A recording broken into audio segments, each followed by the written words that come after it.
અતિથિ વિશેષ તરીકે જેમનું સાનિધ્ય છે એવા શ્રીમતી કે.આર. ડાભી મેડમ, ડીવાયએસપી માનવ અધિકાર આયોગ ગુજરાત રાજ્ય, એમને વિનંતી કરીએ કે આજનો જે પરિસંવાદનો વિષય છે એ વિષયને અનુલક્ષીને ઉદાહરણરૂપ કિસ્સાઓ વિશે થોડી વાતો કરશે. ડાભી મેડમ.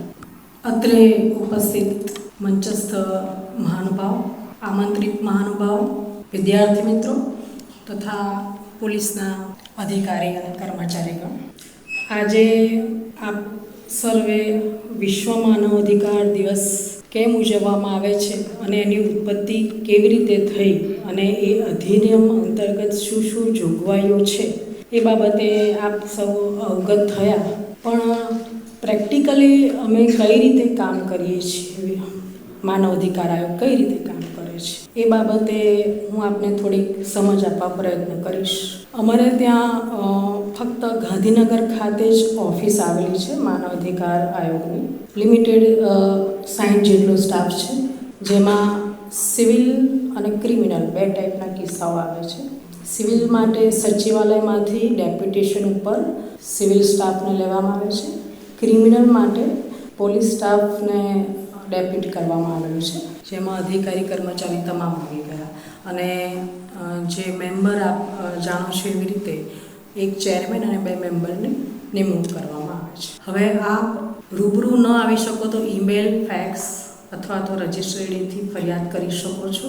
જનરલી આપ જુઓ તો દરેક જિલ્લામાં દરેક જગ્યાએ માનવ અધિકારોનું રક્ષણ કરવા માટે કચેરીઓ આવેલી છે. ધારો કે પોલીસ સ્ટેશન છે, કે ડીડીઓ કચેરી છે, મામલતદાર કચેરી છે, કલેક્ટર કચેરી છે, કોર્ટ છે.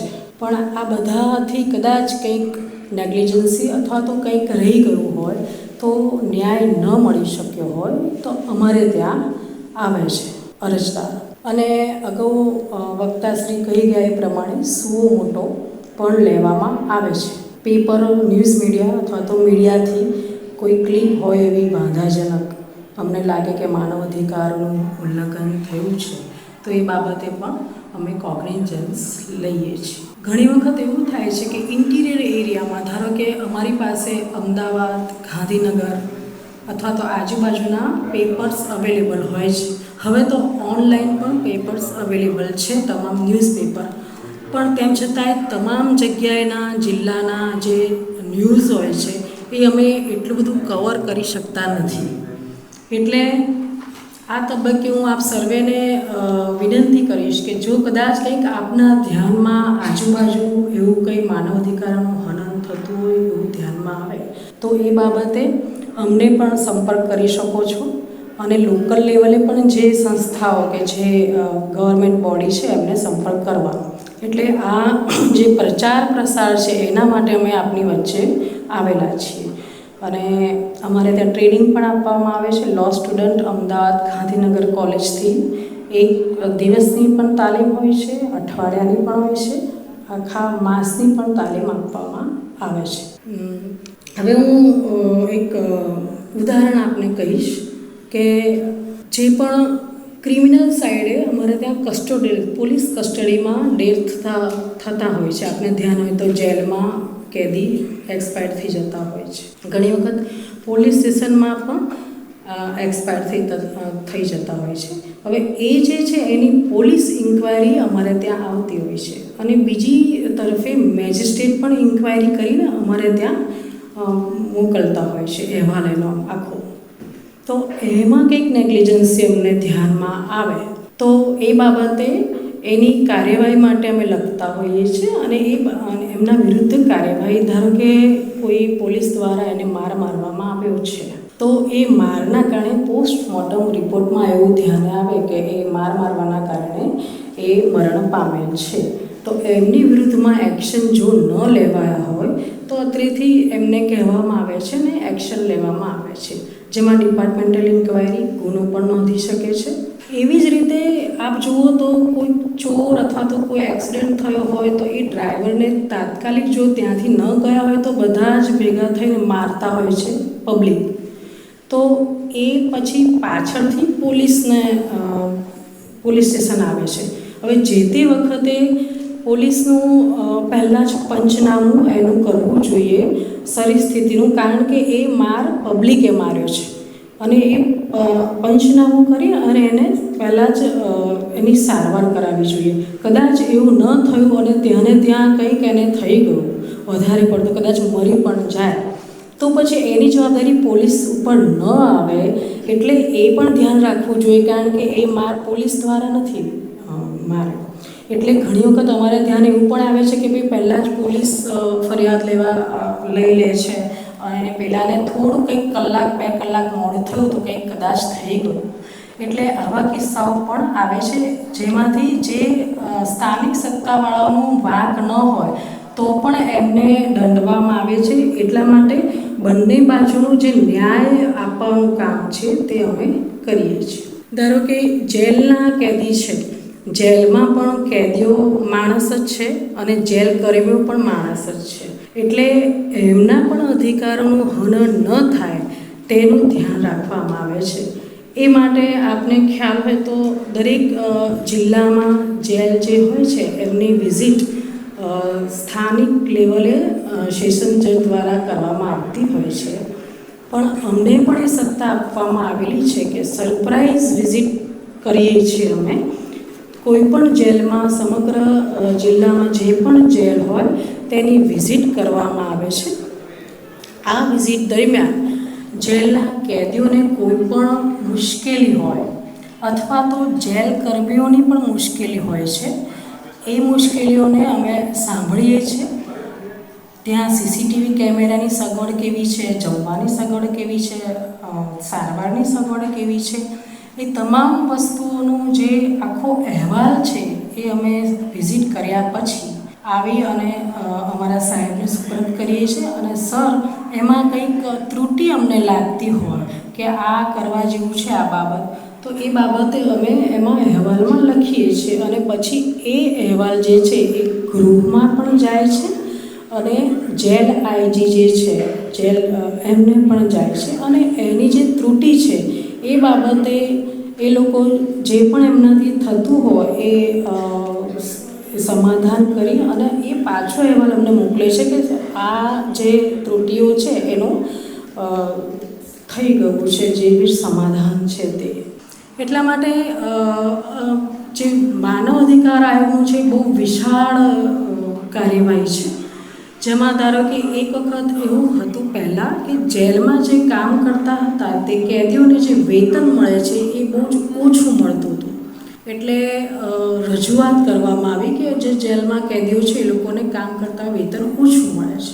તો એમનું જે રજૂઆત હતી એ ધ્યાને લેવામાં આવી અને માનવ અધિકાર આયોગના સંકલનથી ગૃહમાં એમણે ઠરાવ અલગથી રજૂ કર્યો અને 2016થી એમને વધારે વેતન આપવાની જોગવાઈ કરવામાં આવી.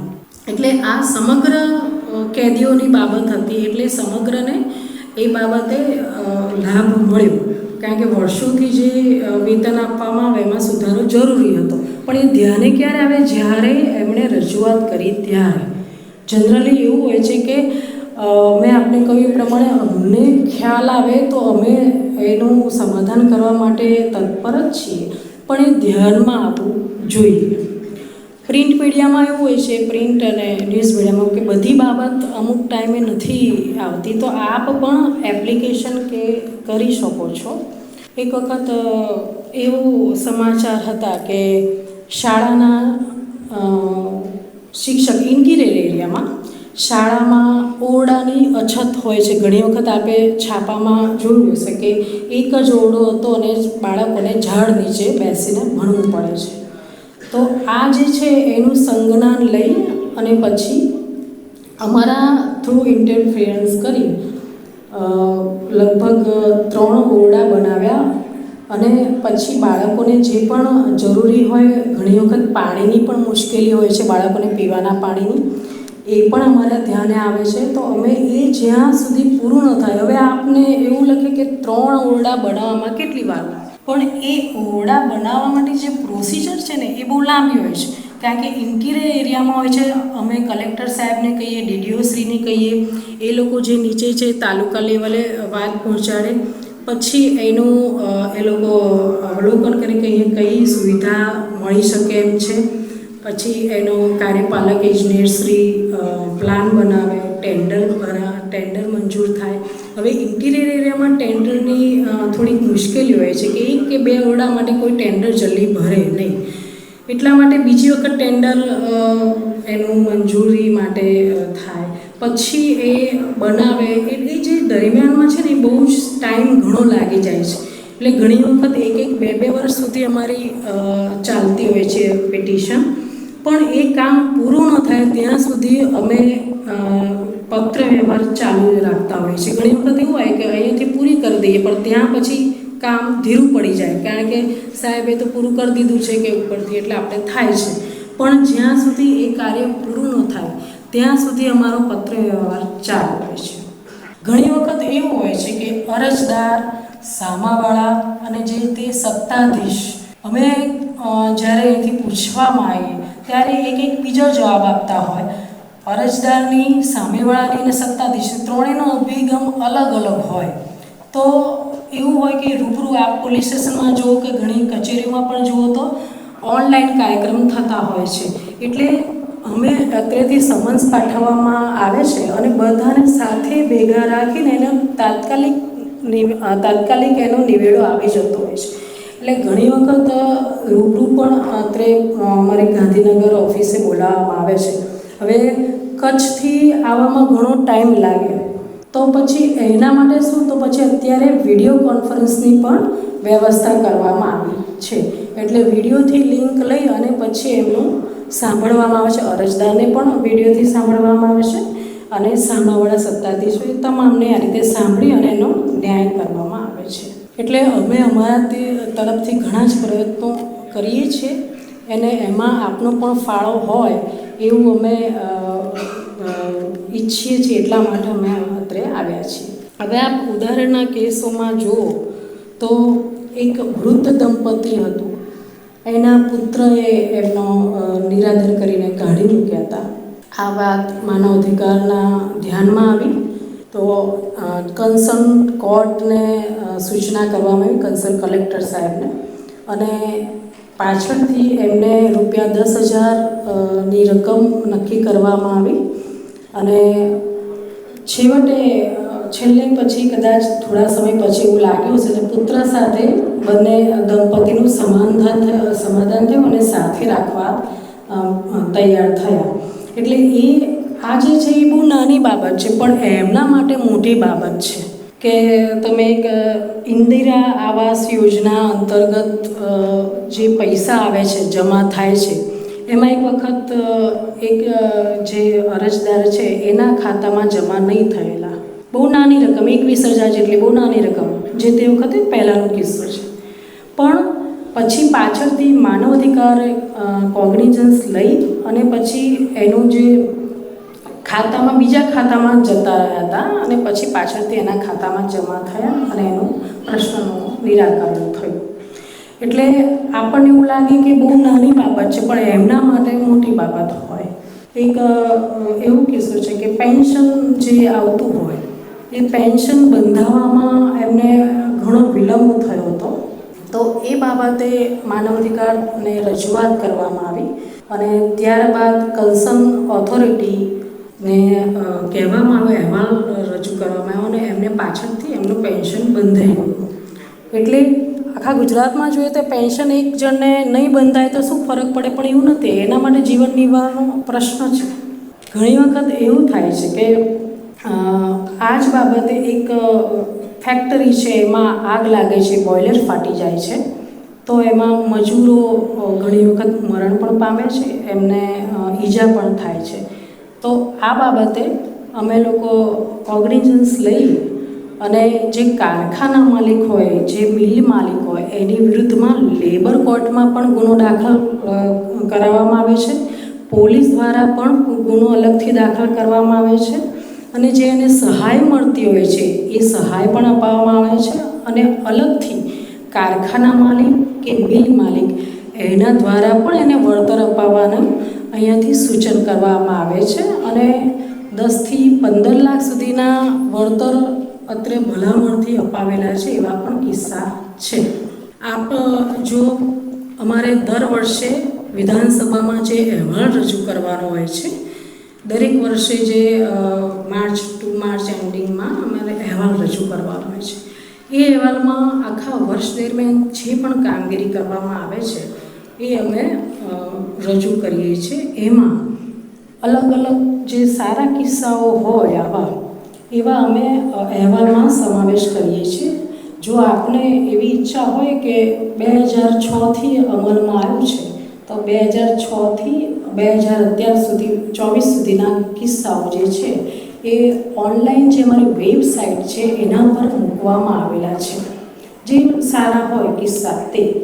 એટલે આપને કદાચ એવું થાય હું અહીંયા બધા વણી નહીં લઈ શકું, કારણ કે એટલા બધા છે કે હું આપને એટલું બધું નહીં ટાઈમ આપી શકું, પણ આપને એવી ઈચ્છા હોય તો આપ વેબસાઇટ ઉપર જઈને આપ જોઈ શકો છો દરેક વર્ષના 2006-07થી માંડી અને અત્યાર સુધીના. હવે આપને એવું હોય કે ભૂખ લાગી છે, ટાઈમ થઈ ગયો છે, તો હું અત્રેથી મારી વાણીને વિરામ આપું છું. આપ સર્વે મને શાંતિથી સાંભળી એ બદલ આભાર વ્યક્ત કરું છું. Thank you. જય હિન્દ.